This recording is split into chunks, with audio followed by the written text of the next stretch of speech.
दो खास मेहमान मेरे साथ इस वक्त जुड़ रहे हैं इसी पर चर्चा करने के लिए। मेरे साथ डॉक्टर राकेश रंजन, प्रवक्ता आरजेडी, मेरे साथ जुड़ रहे हैं, और डॉक्टर हिमांशु शुक्ला, प्रवक्ता बीजेपी, मेरे साथ जुड़ रहे हैं। आप दोनों का बहुत स्वागत है कि आप दोनों ने समय निकाला। चर्चा का मुद्दा तो बनता है क्योंकि इस तरीके का आदेश क्योंकि चुनाव आयोग की तरफ से आया है। डॉक्टर राकेश रंजन, आपत्ति क्या है? देश में कहीं भी, जैसा हमने अभी स्टोरी में भी, पूरी कहानी में भी सामने रखा, अगर एयरपोर्ट पर आप जाएं तो एयरपोर्ट पर खड़ा पुलिसकर्मी या जिम्मेदार सीआईएसएफ या सीआरपीएफ का अधिकारी आपको तब तक अंदर आगे नहीं बढ़ने देगा जब तक वो आपकी पहचान पूरी तरीके से पुख्ता देखकर आपके आईडी कार्ड से साबित नहीं कर लेता। और इसी तरीके से और भी कई चीजें हैं। ये तो बात चुनाव की है, जो उससे भी ज्यादा पवित्र है कि लोगों का मैंडेट कहीं बदल ना जाए। तो इसमें ऐतराज क्या? डॉक्टर राकेश रंजन, समय आपका।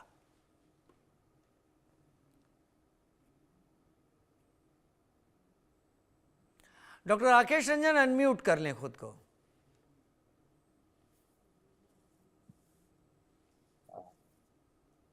जी शंकर भाई, सबको नमस्कार। नमस्कार। आपके व्यूअर को भी नमस्कार। प्रॉब्लम किसको है? प्रॉब्लम किसी को नहीं है। प्रॉब्लम ये है हर चीज के कि उसके पीछे मंशा क्या है। अभी कुछ दिन पहले आपको याद होगा, चुनाव आयोग से बोला गया था कि हरियाणा और महाराष्ट्र में, खासकर हरियाणा में, जो लास्ट 5 बजे के बाद वो क्लेम कर रहा था कि वोटिंग परसेंटेज इतना बढ़ गया था, आप उसका वीडियो फुटेज जारी कर दीजिए। तो चुनाव आयोग, यही चुनाव आयोग जो पूरा बीजेपी आयोग बन गया है, इन्होंने क्या कहा था? ये कह रहा है कि हम चुनाव में जो वोट डाल रही है हमारी बहन बेटियां माए, उनका वीडियो फुटेज हम कैसे दे दें? ये उन्हीं माँ बहनों की मिस वीडियो फुटेज इसलिए देने से इनकार कर रहा था कि उनके सम्मान, उनका निजी जो निजता है उसका हनन हो। तो हम ये कह रहे हैं कि चुनाव है, चुनाव की निष्पक्षता सबसे ऊपर है। और ये सच है कि लोकतंत्र में चुनाव सबसे बड़ा फॉर्म है, जैसा कि आपने कहा, और उसकी निष्पक्षता है। लेकिन दिक्कत है कि इसके पीछे मंशा क्या है। ये जो अजय सिंह बिष्ट जो उत्तर प्रदेश से आए हैं, रियली योगी नहीं, ये ढोंगी। इन लोगों को बीजेपी और एनडीए जो है, इसको हिंदू और मुसलमान करने के अलावा कुछ आता नहीं। 20 साल से यहाँ सरकार है, 11 साल से कह रहे हैं कि डबल इंजन की सरकार है, और कोई मुद्दा नहीं मिल रहा है। न शिक्षा, न रोजगार, पलायन के मुद्दे पे अटक रहे हैं। ये जो भ्रष्टाचार किए हैं इतने दिन हर सेक्टर में, बिहार में ही देख लीजिए 71,000 करोड़ का घोटाला किए हैं। शिक्षा की जो हालत है वो किसी से छुपी नहीं है, बस से बदतर हो गई है। हॉस्पिटल्स में की जो हालत है, स्वास्थ्य सुविधाएं कहीं नहीं है, किसी हॉस्पिटल में सब बेहाल है। पुल में इतना भ्रष्टाचार हर जगह है कि पुल तक बह जा रहे हैं, गिर जा रहे हैं, और माफियाओं का पूरा राज चल रहा है। तो ये मुद्दे पे नहीं आते, इनके लिए सिर्फ हिंदू और मुसलमान मुद्दा है। हम कह रहे हैं कि चुनाव है, और चुनाव आयोग यदि निष्पक्षता से काम कर रहा है तो निश्चित रूप से हर उस व्यक्ति की न सिर्फ निजता बल्कि उसकी गरिमा को रिस्टोर करते हुए, हर नागरिक की गरिमा और सम्मान को रिस्टोर करते हुए, सबको बराबरी, सम्मान और न्याय के साथ आप जो करिए एकदम होनी चाहिए, और सब लोग साथ है। लेकिन आप उसको आप एक इशू बना रहे हैं हिंदू और मुसलमान करने के, जो आपकी जो मंशा है, इसका विरोध है, और ये हमेशा विरोध होता रहेगा। क्यों? क्योंकि आपका मकसद निष्पक्ष चुनाव कराना नहीं है, आपका मकसद जो है हिंदू और मुसलमान कराना है। और क्यों? क्योंकि हर एक मुद्दे, विकास के हर एक मापदंड पे हर जगह फेल हुए हैं। तो जनता जो का सवाल है, जो उस सवाल पे आइए। पूरे भाषण में आप तो देखिए, जिसको इतनी लंबी भाषण में एक बार विकास के जो मानदंड है, जो चाहे वो रोजगार हो, चाहे वो शिक्षा हो, स्वास्थ्य हो, चाहे पलायन की बातें हो, इसकी जो भी चीजें हैं, एक शब्द नहीं निकला इनके। तो ये जो ढोंगी लोग बाहर से आकर के, जिनको बिहार में कोई नहीं जानता है, कोई नहीं मानता है, कोई नहीं समझता है, ये आकर के अब हिंदू और मुसलमान करना चाहते हैं। दूसरी बात कर रहे हैं, घुसपैठिए की बात कर रहे थे, पूरा एफआईआर ये लोग घुसपैठिए को ला करके और मीन्स उसको सोच रहे हैं मुद्दा बनाए। और जब घुसपैठिया पूछा जा रहा है कि एफआईआर के बाद कितने घुसपैठिए हैं, उनका नाम बताइए, कितना को बाहर निकाले, वो कौन कौन है, उनका लिस्ट दीजिए, तो सुप्रीम कोर्ट के एफिडेविट में एक शब्द भी ये लोग घुसपैठिए के बारे में नहीं बोलते हैं। तो हम यही कह रहे हैं कि बात ये है कि आप जो कर रहे हैं उसके पीछे मंशा क्या है। मंशा इनकी एकदम गलत है, और इस देश की जो मीन्स जो एकता है और अखंडता है, इसको तार तार करना चाहते हैं। इसमें जो इस देश में जो हर वर्ग के लोग और हर जाति के लोग और हर समाज और समुदाय के लोग जो भाईचारे के साथ रहते आए हैं, जो रहना चाहते हैं, उनके बीच में लड़ाई लगा करके यहाँ पे अपने ये चुनाव को जीतना चाहते हैं। कहीं भी कोई विकास का मुद्दा नहीं है, इनका विकास का बात है। सबका साथ तो चाहिए, सबसे टैक्स तो चाहिए, सब गरीब मजदूर से लेकर के हर एक लोग है, खाने पीने की दिनचर्या की वस्तुओं पे भी ये लोग टैक्स लगा देते हैं, दूध और दही पे भी टैक्स लगा देते हैं, और विकास अपने मित्रों का करते हैं। अरे उसके लिए कहाँ चले जा रहे हैं डॉक्टर राकेश रंजन? वो जीएसटी काउंसिल है, उसमें सभी शामिल हैं। मेरे ख्याल से आप थोड़ा सा भ्रमित हो रहे हैं। वो जीएसटी काउंसिल में कौन कौन लोग शामिल हैं, आप लोगों के भी लोग होंगे, वो तय करती। खैर, मैं मुद्दे पर आ रहा हूं। 21 अक्टूबर, सुनिए तो, 21 अक्टूबर 1994 को, तारीख बता रहा हूं, 21 अक्टूबर 1994 को निर्वाचन आयोग ने आदेश पारित किया था बुर्का नशीन महिलाओं के लिए कि उनकी सम्मानजनक पहचान के लिए क्या क्या तरीके होने चाहिए।